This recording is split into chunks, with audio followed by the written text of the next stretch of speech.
Assalamualaikum warahmatullahi wabarakatuh. Hari ini kita berjumpa lagi untuk sharing-sharing.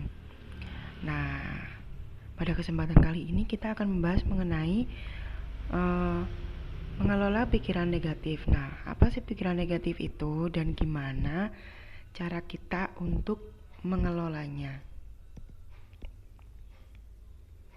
Coba kita lihat slide selanjutnya.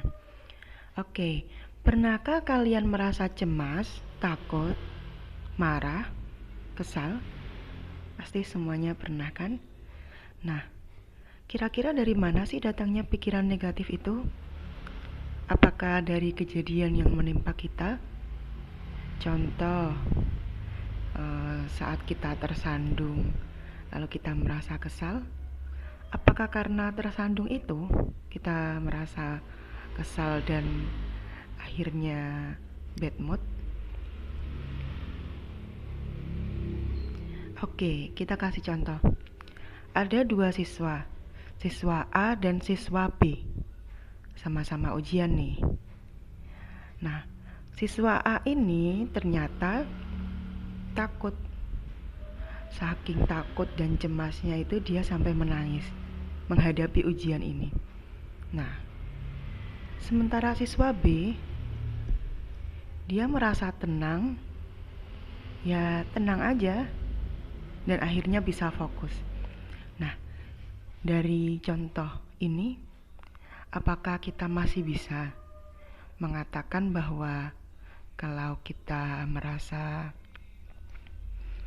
cemas, sedih, takut, itu karena suatu kejadian? Karena pada dasarnya setiap orang akan mengalami kejadian yang hampir serupa dalam hidupnya. Mungkin waktunya saja yang berbeda ya. Dan ternyata respon mereka terhadap kejadian itu juga beda, satu sama lain tuh beda. Ada yang sampai mungkin dia cemasnya itu berlebihan, ada yang ya tenang-tenang saja, ada yang sedikit takut. Nah, kadarnya itu beda-beda setiap orang.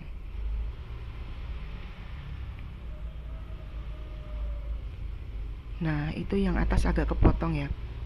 Itu saya bacakan aja. Itu seperti siklusnya pikiran negatif. Nah, ternyata perasaan yang nomor 2 itu yang kita rasakan setiap hari itu berawal dari pikiran kita. Nah, pikiran kita itu yang merespon kejadian. Jadi contoh ada ulangan kayak tadi. Siswa A dan siswa B menanggapi ulangan itu dengan cara yang berbeda. Yang satunya cemas, yang satunya tenang. Nah, itu adalah bentuk respon pikiran. Bagaimana keyakinan dalam pikiran itu tanggap terhadap suatu kejadian.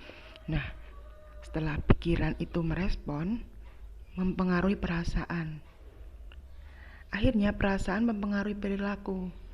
Siswa A bisa sampai nangis, sementara siswa B ya lancar aja mengerjakan ujiannya seperti itu. Nah, setelah kita tahu ya siklusnya tadi, ternyata saat kita merasa nggak enak, itu awalnya dari pikiran kita dulu. Pikiran kita yang merespon terhadap suatu kejadian. Oke, selanjutnya cara mengubah pikiran negatif menjadi positif. Yang pertama, temukan keyakinan negatif. Oke, coba kita temukan keyakinan negatif dalam pikiran kita. Jadi setiap dari kita itu mempunyai keyakinan, atau istilahnya itu batin ya kalau orang Jawa. Batin itu entah disadari atau tidak, itu pasti ada. Contoh siswa A, dia mengatakan ujian ini sulit, aku takut tidak bisa. Atau mungkin, wah soalnya banyak banget, aduh ada hitungan ini, ada hitungan itu. Nah, seperti itu dan lain sebagainya. Yang kedua, tanyakan pada diri sendiri, apa manfaat keyakinan tersebut? Apakah membuat makin semangat? Contoh saat ada pikiran, aduh takut banget deh, aduh ini gimana ya, bisa nggak ya. Nah, manfaat dari keyakinan itu apa? Kayak gitu loh. Apakah menambah semangat kita atau malah uh, membuat diri kita semakin gak tenang seperti itu? Itu tanyakan pada diri sendiri.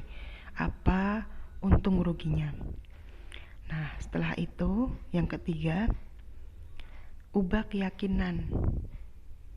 Nah, kita nggak perlu kok mengubah keyakinan kayak seumpama ujiannya sulit, kita ubah jadi ujian ini sangat mudah. Nah, itu nggak perlu. Jadi kita akui saja faktanya seperti itu. Kita nggak bisa merubah ujian itu kan. Katakan aja ujian ini memang sulit. Nah, tapi bedanya yakinkan diri sendiri. Tapi bila berusaha, apapun bisa dikerjakan. Seperti itu. Jadi kita nggak bisa merubah fakta yang ada, tapi kita bisa meyakinkan diri kita bahwa kita mampu untuk melakukannya. Seperti itu. Oke, terima kasih sesi sharing pada hari ini. Hal ini bisa kita lakukan untuk kejadian-kejadian yang lain.